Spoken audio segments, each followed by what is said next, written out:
From the San Antonio Express News, this is In Depth, a weekly feature where we talk to journalists from the newsroom who break down the reporting behind their stories. I'm Joy Marie Scott.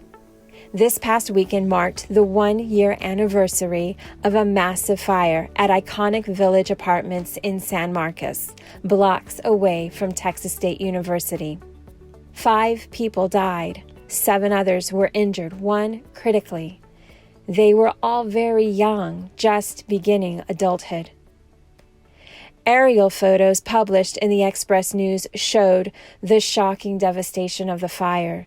The tragedy made national headlines and questions abounded. So we were immediately trying to figure out what happened with this fire. People wanted to know why it started, of course, how it started, why did it consume the building so quickly. They wanted to know about the victims of this fire, and they wanted to know how this could happen. I think this is every parent's worst nightmare, that you send your children off to college and you think they're safe in their beds, in their apartments, and then something like this happens and you just totally don't expect it. So everyone wanted to understand what happened and why, and they wanted to know about the people who were the victims of this tragedy. I'm Peggy O'Hare. I'm one of the reporters on the Metro desk, and I cover housing, the census, demographics, and occasionally I cover crime. How did you first learn about the San Marcos fire? Describe how you came to cover the story. I was assigned to the story about 4 days after the fire, and initially I was part of a team of reporters that was tackling all angles of the story. Because the scene was so massive, because there were so many investigators involved, because so many victims were killed, it really was too much for one reporter or 2 reporters to handle. So there was a whole team of us from the newsroom who set out trying to get answers and trying to understand what happened so we could tell that story. This was a high-profile crime that drew widespread attention. It's an ongoing investigation, and the mystery of how the fire started, who started it, it's all still unsolved. Peggy, remind us, what are the facts that we do know? This was a very large, massive fire that occurred in San Marcos, just blocks from the Texas State University campus. It happened at iconic Village Apartments, which is privately owned property. Most of the tenants who live there are Texas State University students. So this fire erupted about 2 hours before sunrise on July 20th, 2018 at Building 500. The first 911 call came in at 4:27 a.m.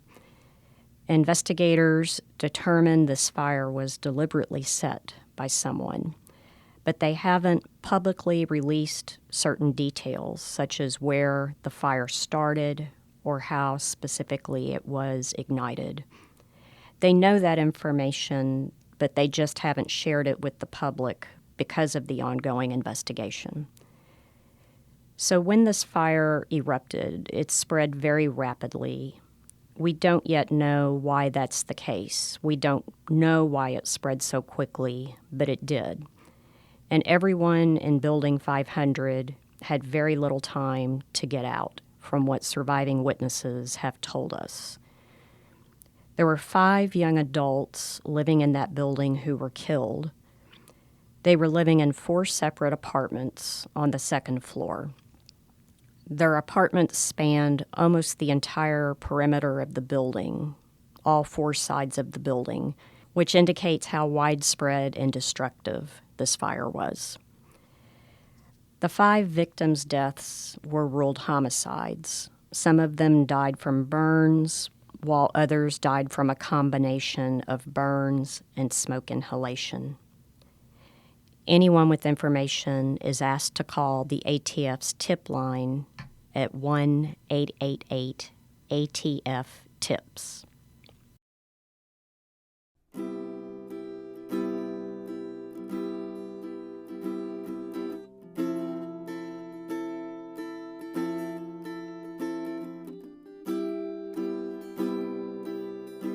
The 5 victims killed ranged from 19 to 23 years old. Most of them attended Texas State University or had studied there in the past. And these were all kids with dreams and achievements and big plans for the future. One of the victims, Drew Estes, was from San Antonio. He had just turned 20 years old days before this fire. He was a self-taught musician and songwriter. He'd just finished his sophomore year at Texas State, and he played on the drum line in the Texas State Bobcat Marching Band. His parents told us he tried to break his lease at Iconic Village 2 months before the fire because he planned to take a year off from school. But he was unable to get out of his lease, so he stayed at the apartments. He was alone when the fire occurred because his roommate had gone home for the summer. Drew did not make it out of the fire. The night before the fire, Drew visited his parents in San Antonio. They had one last dinner after he recorded a song in a recording studio.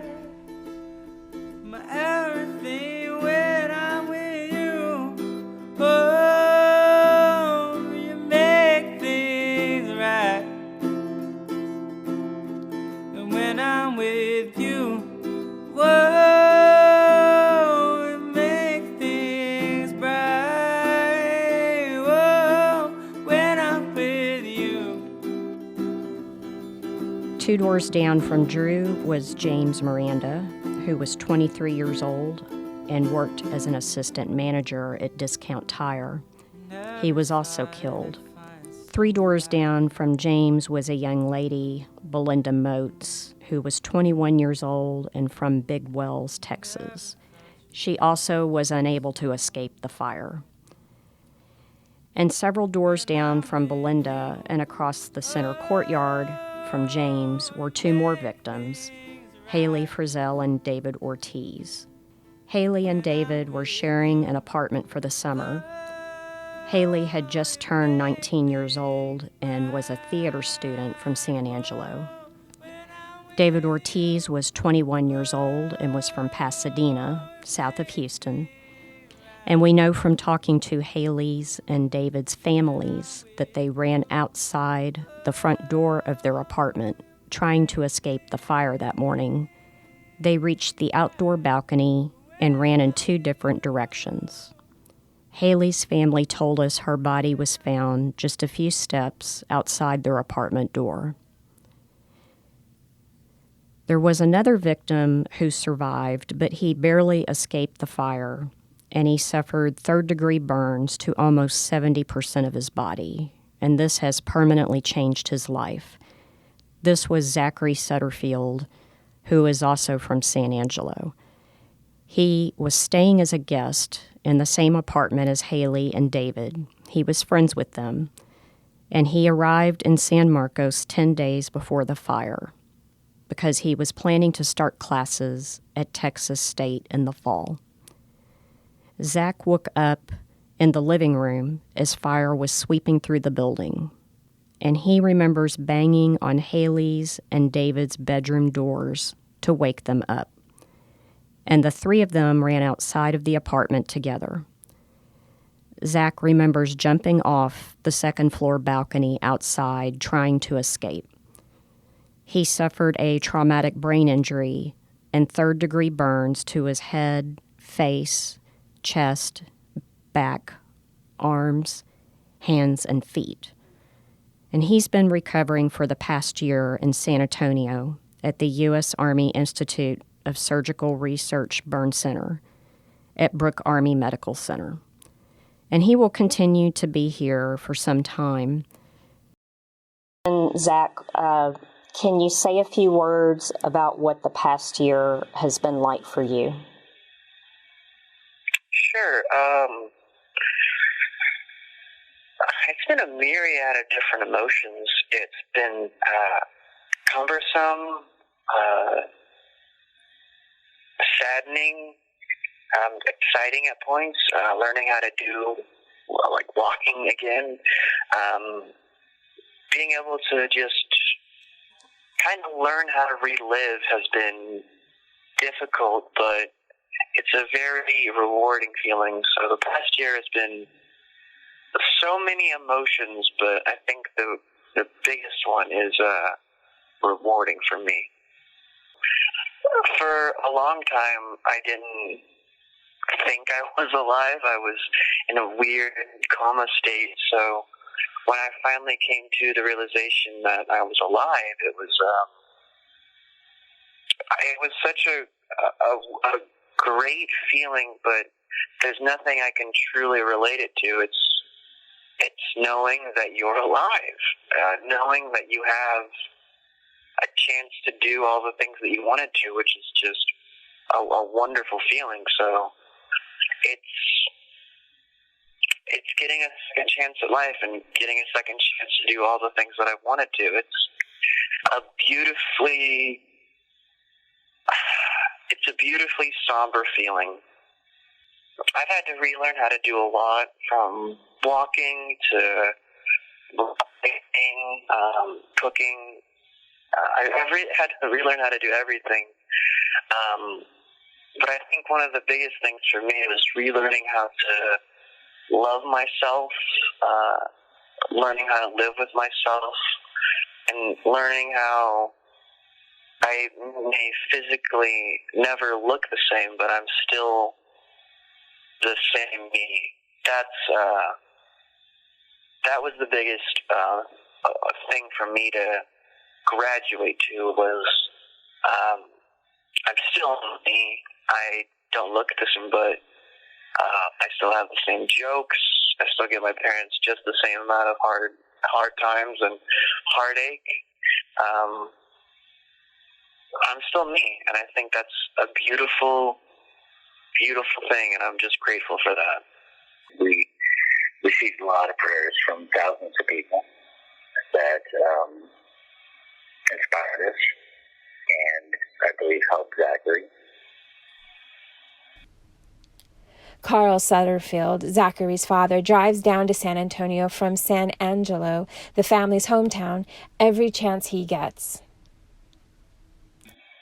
I watched him go from somebody who was lying in a bed in a coma, who couldn't walk and could barely put a couple sentences together, to where he is today, which is an amazing young man that is totally erect and walking tall and inspiring to not just me, but many other people. He's strong. He is courageous. He's just an amazing person, and he inspires me every day and our family every day with his tenacity for life. So currently, the ATF's award for tips leading to the arrest of whoever ignited the fire is set at $10,000. This for a crime that killed 5 people, injured 7, 1 critically, and displaced so many others. Does this amount seem adequate to all the families affected?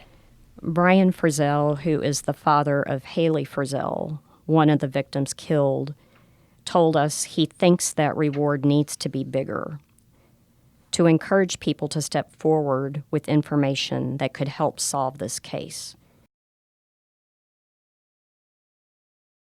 Mr. Frizzell said he's willing to put some of his own money towards this reward to make it more substantial, or a $100,000 reward than they are for $10,000. He personally thinks it needs to be at least a minimum of $50,000 because 5 lives were taken in this fire.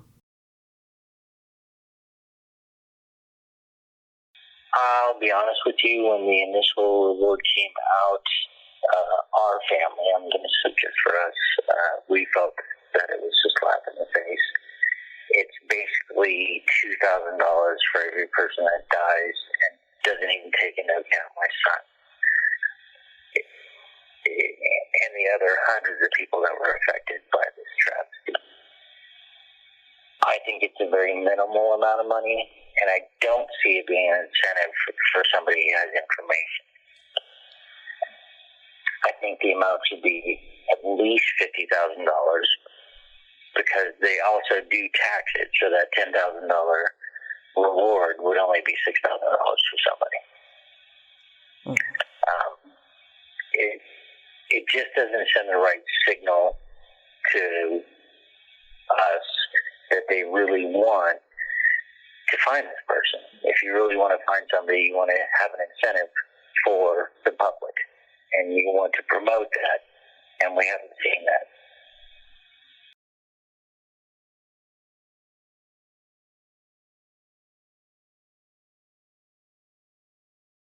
You've been the lead reporter on this for a while. How have you approached such a long-running story with so many intimate moments and so many profound unknowns?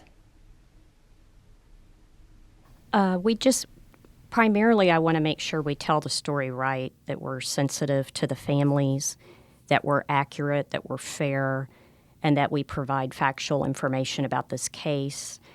It can be a little bit of a challenge when investigators are holding some information back from the public. That's very normal because they want to protect the integrity of their investigation, but we have to make sure that we are reporting only factual information and that we're not chasing down or reporting rumor. We need to stay with factual information that we know is accurate, and we need to be sensitive and fair to these families who are still waiting for answers.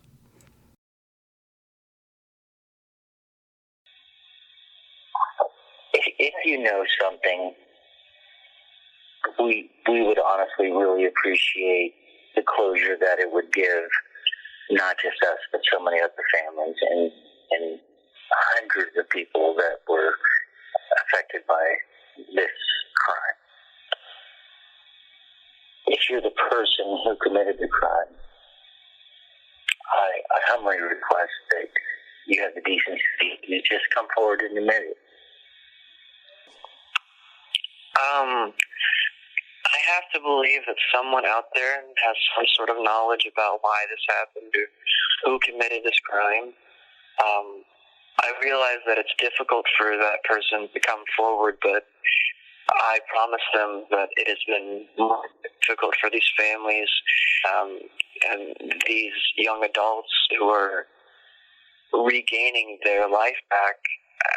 I guarantee it's been more difficult for them than it has been, than it will be for you coming forward and speaking honestly and truthfully. So if there's anything that anyone has, any information that can lead to the knowledge of who perpetrated this crime, it'll help us sleep easier at night. It'll close the longest chapter in many of our lives, and it'll give us a sense of normalcy in our lives again.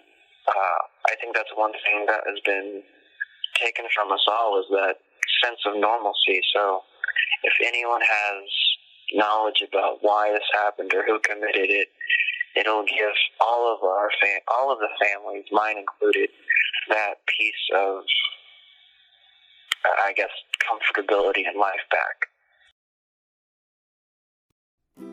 Again, anyone who knows anything about this fire can call the ATF tip line at 1-888-ATF-TIPS. And there is a reward of up to $10,000 for information leading to the identification or arrest of the person responsible for this fire.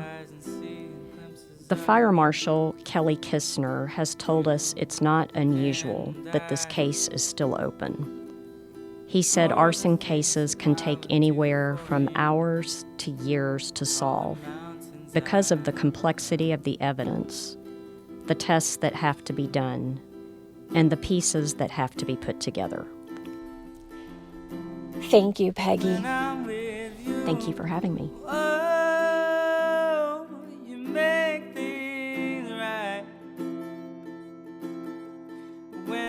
You can read more of Peggy's coverage on the San Marcos fire, including a special feature on Zachary Sutterfield, and listen to the full recording of Drew Estes' song, When I'm With You, at expressnews.com. You can follow Zachary's inspiring recovery on Facebook, Zachary Sutterfield's recovery page. Links are also in the show notes. And finally, anyone with information is encouraged to call the ATF's tip line at 1-888-ATF-TIPS. That's 1-888-ATF-TIPS. For the San Antonio Express News, I'm Joy Marie Scott.